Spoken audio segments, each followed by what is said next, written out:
కర్నూలు జిల్లా హొలగుంద మండలం పరిధిలోని ప్రసిద్ధిగాంచిన దేవరగట్టులో వెలిసిన మాల మల్లేశ్వర స్వామి విజయదశమి రోజు అర్ధరాత్రి జరిగే కర్రల సమరం ఒక ఎత్తైతే 4వ రోజు జరిగే గొరవయ్యల గొలుసు తెంపుట కార్యక్రమం అంతే ప్రాముఖ్యమైంది. నేడు దేవరగట్టులో గొరవయ్యలో గొలుసు తెంపుట కార్యక్రమం ఘనంగా జరిగింది. గొరవయ్యల డమరుకం నాదంతో నృత్యాలు చేస్తూ పరిసరాలని బండారమయం చేసుకుంటూ గొరవయ్యలు ఇనుప గొలుసును పొడవైన రాయికి గొలుసును కట్టి దాన్ని బల్లూరు గ్రామానికి చెందిన గాదిలింగప్ప అనే గొరవయ్య 4వ ప్రయత్నానికి ఇనుపు గొలుసును తెంపి మాల మల్లేశ్వర స్వామి భక్తిని చాటుకున్నారు. అనంతరం సింహాసనం కట్ట వద్ద గొరవయ్య నృత్యాలు చేశారు. గొరవయ్య 4వ ప్రయత్నంలోనే గొలుసు తెంపేశారు.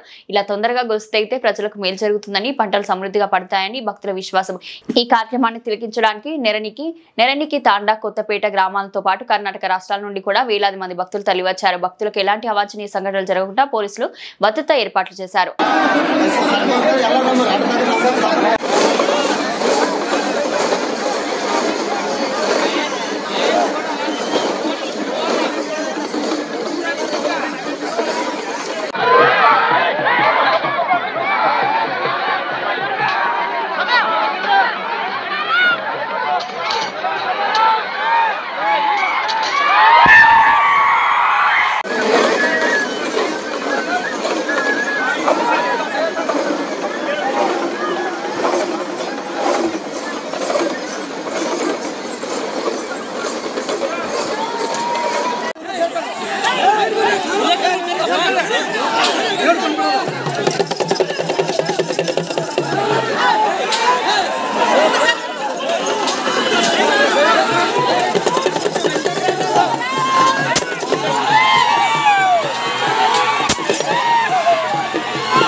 అరటి పండ్లు, ద్రాక్ష, లడ్డు, ఎవరికి ఇష్టమైనది వాళ్ళు పెరుగు, నెయ్యి, తేనె అన్నీ తింటూ పోసినారు. ఎవరు? భక్తులు.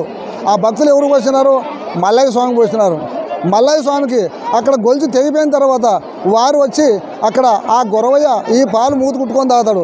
ఈ మూత కుట్టి తాగిన పాలు ఇక ప్రజలలో కూడా అందరికీ కావాలని కూడా భక్తితో వచ్చి తాగుతున్నారు. వారికి తాగిన ఈ పాలు అందరూ కూడా ఆరోగ్యం కూడా అందరికి ఉంటుందని అప్పటి నుంచి ఇప్పటి వరకు కూడా ఈ ప్రసాదాన్ని అందరూ స్వీకరిస్తున్నారు. దీన్ని ఈ మల్లయ్య స్వామి ప్రసాదాన్ని ఇది మన కర్నూలు జిల్లా మాత్రమే ఉన్నది.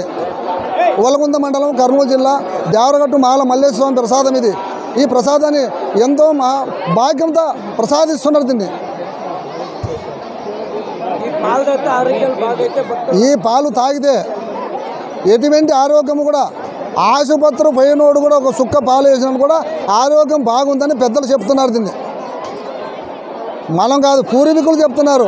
ఈ మల్లయ్య స్వామి ప్రసాదం ఇంటికి కొండపోయి ఆరోగ్యం మంచిగా ఈ ప్రసాదాన్ని పోయండి, పోసి ఆరోగ్యం బాగా అవుతుందని చెప్పి ఆ భగవంతుని పేరేమతో అందరూ కూడా పోసుకుంటున్నారు. దీన్ని అటువంటి ప్రసాదం ఇది అమృతము ఉంటుంది. దీన్ని నా పేరు కర్నూలు జిల్లా గోనేల మండలం ఒంటదిన్న గ్రామం పెద్ద మల్లయ్య స్వామి నా పేరు. ఇక్కడ 92లో ఇక్కడ గొరవయ్యగా పొందిన మా గురువు కపలముని స్వామి ఇక్కడ ఈ ఆచారం నాకు కట్టిన వారైన ఆయన సహకారంతో ఈరోజు ఇక్కడ ఉన్నాను. నేను 34 ఏళ్ళు ఇక్కడ ఉన్నాను. నేను గొరవయ్య స్వామిగా ఈ కార్యక్రమంలో నేను భక్తితో భగవంతుని ప్రార్థించుకునే బతుకున్నాను ఇక్కడ నేను.